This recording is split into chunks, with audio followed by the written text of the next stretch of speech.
آپ کو بتاتے چلیں، کلیم اللہ بیورو چیف ضلع لاہور کی رپورٹ کے مطابق تحریک لبیک پاکستان پی پی 165 کے زیر اہتمام تاجدار ختم نبوت کانفرنس کا مانگا گاؤں بابا محبوب شاہ المعروف نمہ والا دربار میں انعقاد کیا گیا، جس میں مقامی علماء کرام اور نعت خواں نے شرکت کی۔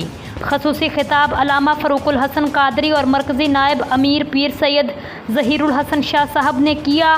شرکاء سے خطاب کرتے ہوئے نائب امیر نے حکومت وقت سے جڑاں والا واقعے پر بڑا مطالبہ کا اعلان کیا۔